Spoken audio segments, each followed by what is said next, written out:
Pendant que l'actualité nationale et internationale occupe le devant de la scène, l'épidémie de Covid-19 continue de se répandre en France et ailleurs. C'est notamment la raison pour laquelle le ministre de la Santé Olivier Véran, présent sur RTL ce jeudi 7 avril, a annoncé que la deuxième dose de rappel du vaccin contre le Covid-19 dont la dernière injection remonte à plus de 6 mois va bientôt être ouverte aux 60 ans et plus. Selon ses propos, cette dose de rappel ne sera pas obligatoire puisqu'il s'agit juste de la rendre accessible à une plus grande catégorie de population. Jusqu'à présent et comme l'avait précisé le Premier ministre Jean Castex au mois de mars, cette deuxième dose de rappel était réservée aux personnes de 80 ans et plus. Face à la nouvelle vague de contamination, cette mesure pourrait permettre d'endiguer un peu l'épidémie.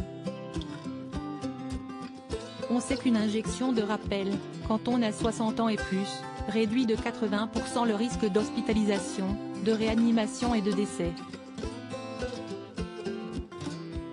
Même si ce risque est moins élevé aujourd'hui qu'il l'était avec les variants précédents et lorsqu'il n'y avait pas de couverture vaccinale, il y a un risque résiduel. On peut le réduire par 4, donc on le propose, a expliqué le ministre de la Santé.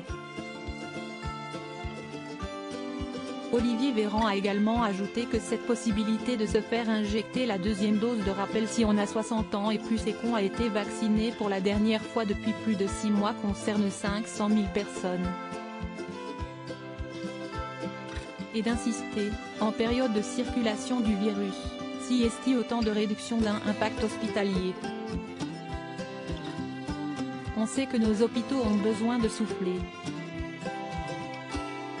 Peut-on aller voter si on est positif au Covid-19 ?